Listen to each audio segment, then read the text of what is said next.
తర్వాత ప్రభాస్ గారికి ఈశ్వర్కి చేశాను first. Okay, starting film Eshwar. ఈశ్వర్కి ఫోటోషూట్ల దగ్గర నుంచి స్టార్ట్ అయ్యి మొత్తం ఈశ్వర్కి వర్క్ అంతా చేశాను. అంటే స్టార్టింగ్ ఫస్ట్ స్టార్టింగ్ ఏదైనా వర్క్ చేయించుకున్నప్పుడు ఆ సినిమా హిట్ ఫ్లాప్ అనే దాన్ని బట్టి కూడా నెక్స్ట్ సినిమాని పిక్ చేసుకుంటారు కదా ప్రభాస్ గారు. అంటే ఇది ఏమి లేదు, ఇది ఇంట్రడక్షన్ కదా. ఇప్పుడు ఈశ్వర్ అనేది జయంతి గారు, డైరెక్టర్ జయంతి గారు నాకు బాగా క్లోజ్ ఫ్రెండ్ అండి. జయంతి గారు పిలిచారు, పిలిచి ఇలాగ వర్క్ చేద్దాము ఈశ్వర్ సినిమాకి, నువ్వు అసిస్టెంట్గా కూడా వర్క్ చేయి, అసిస్టెంట్ డైరెక్టర్గా అని చెప్పేసి అంటే సరేనండి స్టార్ట్ చేసాం అన్నమాట. ఓకే, అసిస్టెంట్ డైరెక్టర్ జాయిన్ అయిన తర్వాత ప్రభాస్ గారికి సెలెక్ట్ చేయటం, తర్వాత సెలెక్ట్ చేసిన తర్వాత ఫోటోషూట్ చేయటం చేసి డిజైన్ స్టార్ట్ చేయటం అంతా వర్క్ చేశాను. అట్లా ఆ ఈశ్వర్ సినిమాకి అదొక ఎక్స్పీరియన్స్ అన్నమాట.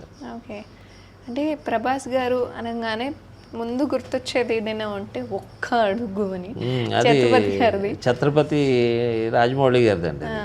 రాజమౌళి గారు ఛత్రపతి టైటిల్ రాయమని చెప్తే కథ ఏంటి సార్ అన్న, ఆయన ఏదో 1-2 లైన్లో కథ చెప్పేసేసి ఈ టైప్లో ఉంటుందండి అని అనగానే ఛత్రపతి టైటిల్ రెడీ చేసామండి. ఛత్రపతి వర్క్ కూడా మంచి వర్క్ చేసాం.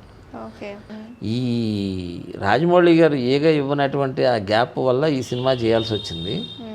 ఈ సినిమా చేసిన తర్వాత ఆయన నేను డైరెక్టర్ అయిపోయానని చెప్పేసి ఆల్మోస్ట్ ఇండస్ట్రీ అంతా కూడా నన్ను పక్కన పెట్టేశారు. పోస్టర్ డిజైనింగ్ పక్కన పెట్టేశారు.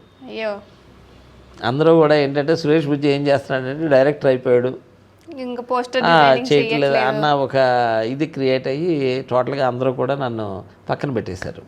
ఇప్పుడు ఎవరు కూడా అడగడం మానేశారు. ఎందుకంటే నేను వెళ్ళి అడగను, జనరల్గా నాకు సినిమా కావాలి అని చెప్పేసి సినిమా ఇవ్వండి అని అడగను. అంటే అవకాశం రాలేదా, ఆ ఛాన్స్ ఉండి కూడా అడగలేదా? నేను అడగనండి. ఎందుకంటే నా వర్క్ అందరికీ తెలుసు, నేను బాగా చేస్తానని తెలుసు. మరి నాకు వర్క్ ఇవ్వట్లేదంటే ఒకటి రీజన్ నేను డైరెక్టర్ అయిపోయానన్న అయి ఉండాలి, లేదంటే ఇతను అవుట్డేటెడ్ అయిపోయాడని అనుకుని ఉండాలి. సో అలాంటప్పుడు మళ్ళీ మనం వెళ్ళి వాళ్ళని ఫోర్స్ చేసి వర్క్ ఇవ్వండి అని చెప్పేసి అడిగి మళ్ళీ ఏదో చదువు కాతే మార్కెట్లో చూస్తే చాలా మంది ఉన్నారు కదా సార్. ఇప్పుడు కొత్త వాళ్ళు ఉన్నారు, పాత వాళ్ళు ఇంకా రన్ అవుతున్న వాళ్ళు ఉన్నారు. సో ఇలాంటి సిచ్యువేషన్లో ఇది నా పొజిషన్ ఆర్ఎల్స్ నా దగ్గర ఇట్లాంటి వర్క్స్ ఉన్నాయనో చెప్పడంలో తప్పు లేదు కదా అనిపిస్తుంది. అంటే ఒక్కటండి, ఇప్పుడు నేను ఏ స్థాయికి చేస్తానో సినిమాని, ఒక్కొక్క సినిమాని ఎలా చేస్తానన్న సంగతి చాలామందికి తెలుసు. ఇప్పుడు ప్రొడ్యూసర్స్ అందరికీ తెలుసు, దత్త గారికి తెలుసు, రాఘవేంద్రరావు గారికి తెలుసు, రాజమౌళి గారికి తెలుసు. తెలుసున్న వాళ్ళకి మళ్ళీ మనం వెళ్ళి అడిగిందాకా ఉండి వాళ్ళకి ఏదో ఆబ్లిగేషన్ ఉంటుంది, వాళ్ళు ఇబ్బంది పడతారని చెప్పేసి సురేష్ బుజ్జికి పొగరు అని అనుకుని ఉండొచ్చు కదా, ఎందుకు అడగట్లేదు ఈయన అని.